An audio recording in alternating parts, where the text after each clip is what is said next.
There are few more shameful confessions to make than that we are lonely.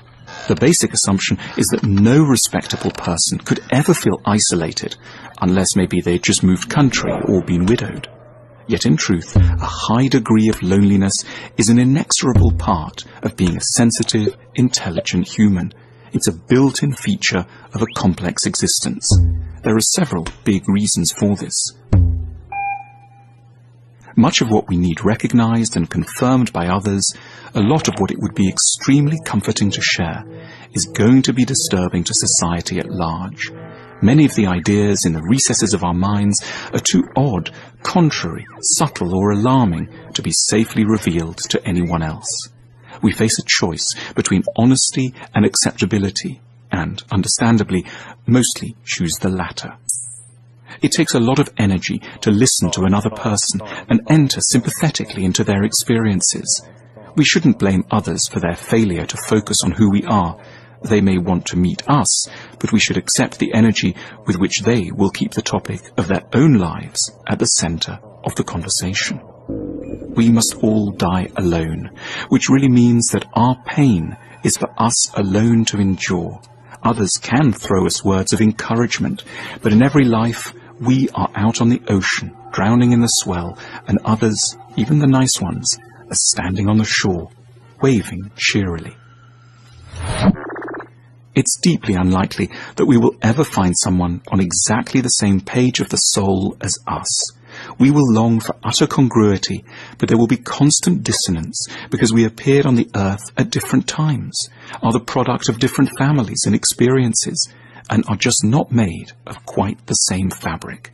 So they won't be thinking just the same as us on coming out of the cinema and looking out at the night sky. Just when we want them to say something high-flown and beautiful, they will perhaps be remembering a painfully banal and untimely detail from an area of domestic life, or vice versa. It is almost comic. We will almost certainly never meet the people best qualified to understand us, but they do exist. Probably they once walked past us in the street, though neither of us had the slightest idea of the potential for connection.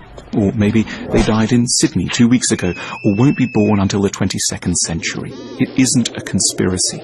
We would just have needed a lot more luck. The problem is sure to get worse the more thoughtful and perceptive we are.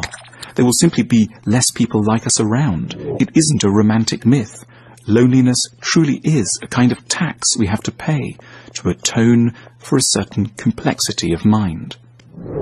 The desire to undress someone is for a long time far more urgent than the desire for good conversation. And so we end up locked in relationships with certain people we don't have much to say to, because we were once fatefully interested in the shape of their nose or the colour of their remarkable eyes.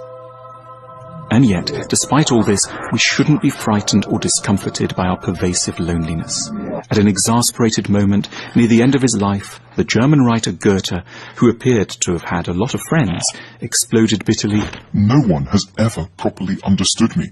I have never fully understood anyone. No one understands anyone else." It was a helpful outburst from such a great man. It isn't our fault.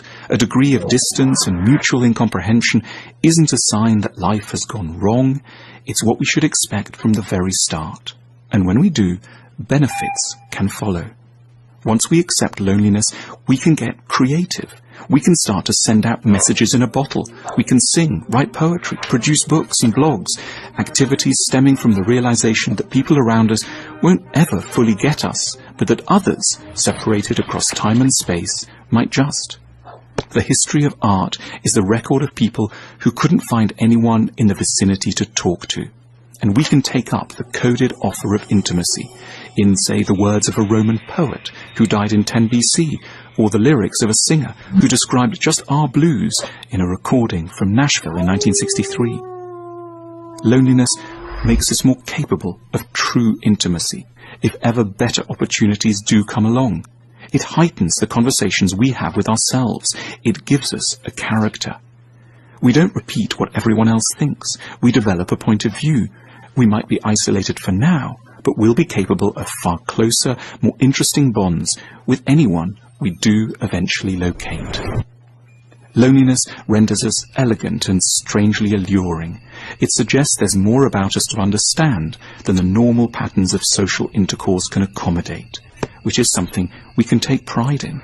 A sense of isolation truly is, as we suspect but usually prevent ourselves from feeling, from fear of arrogance, a sign of depth. When we admit our loneliness, we are signing up to a club that includes the people we know from the paintings of Edward Hopper, the poems of Baudelaire, and the songs of Leonard Cohen. Lonely, we enter a long and grand tradition. We find ourselves, surprisingly, in great company. Enduring loneliness is almost invariably better than suffering the compromises of false community. Loneliness is simply a price we may have to pay for holding on to a sincere, ambitious view of what companionship must and could be.